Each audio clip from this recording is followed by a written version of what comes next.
Planting in deep wood chips, is it possible? I'm going to say yes. I have a Back to Eden garden, which is no-till, and when I started, there was nothing but agapanthus and rock in here.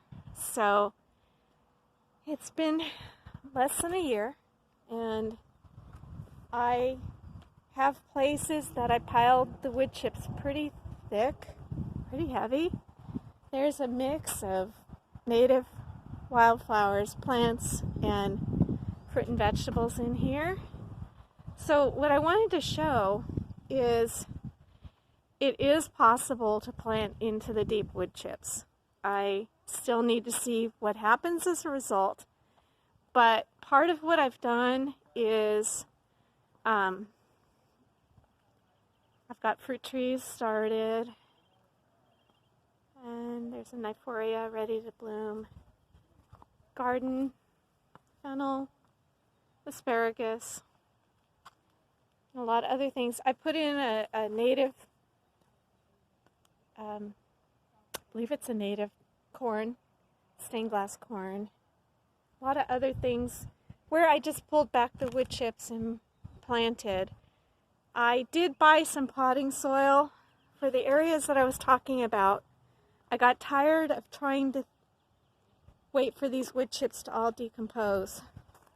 And I thought I need to be able to plant other things. I've put in pumpkins, tomatoes, watermelon, all kinds of stuff. So what I did was pull back the wood chips and I made a hole.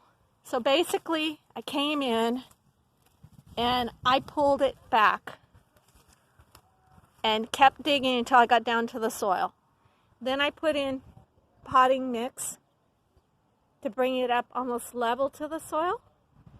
I put in my seeds, and I guess you could do starts a tomato or whatever else you want to plant. And then I put a little bit of dirt, potting soil on top, and I've watered. So with any luck, I will be able to have a lot more wildflowers and other things coming up. So give it a try if you've got a no-till garden. You know, lots of flowers coming up around the fruit tree and other areas. So give it a try. I think it can be done. Of course, I'm hoping roots go down. If they go sideways, they're going to hit wood chips, and we'll have to see what happens. Once they start to come up, I will push wood chips back. I have added, because the wood chips were fresh wood chips that a chipping company dropped to my house, I did add some, one of my customers gave me bat guano. I added a couple things on top of the wood chips because sometimes fresh wood chips, you can end up with a lack of the nitrogen. So anyway, and then of course you've got all these flower seed heads that, you know, I'm trying to propagate some of these things. I'm going to take you over to, I forget what, that is actually one of my favorite. It's a succulent, but I think it's a disease on the plant that causes it to get all this weird, almost looks like brains. That's what I call it. I want to take you over to woolly blue curls, another experiment. Woolly blue curls remain one of my absolute favorite things. There's another one I really love coming up. So, over to the woolly blue curls. There is one.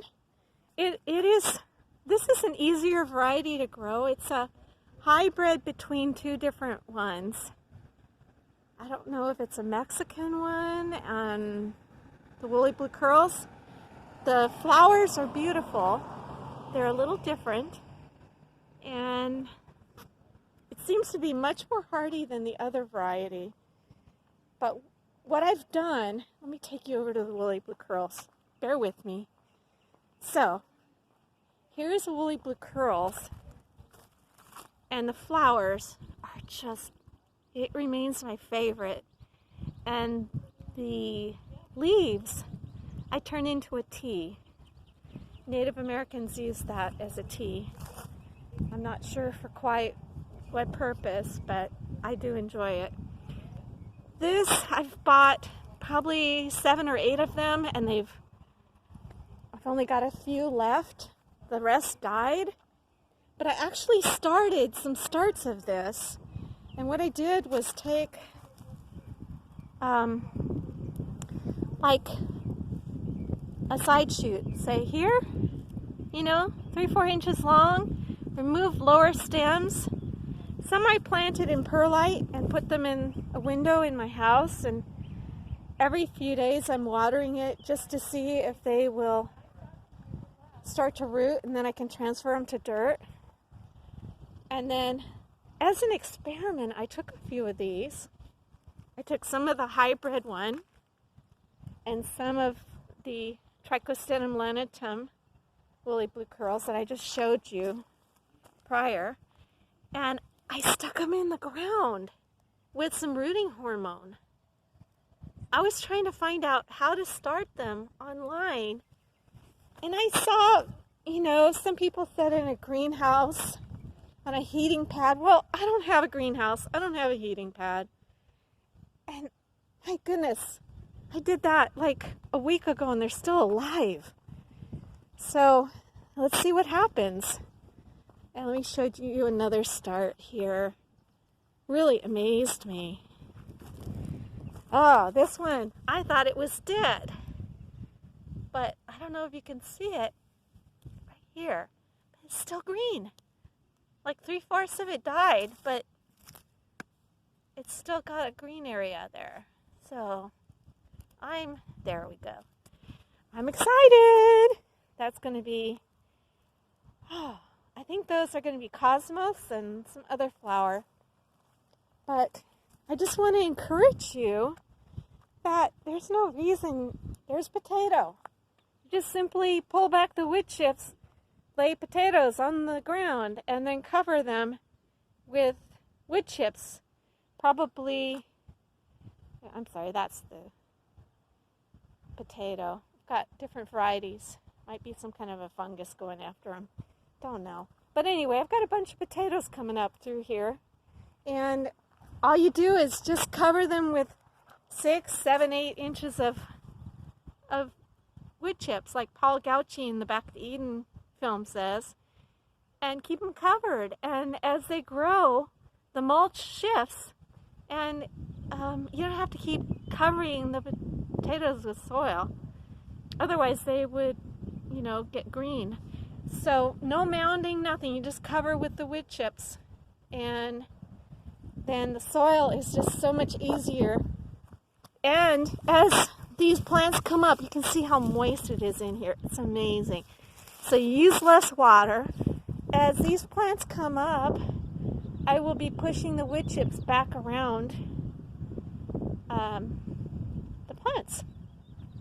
Easy peasy. It also has kept weeds down amazingly well. So, too long a video, but I wanted to share and just experiment, see what happens. All right? Be blessed. Hi, hi.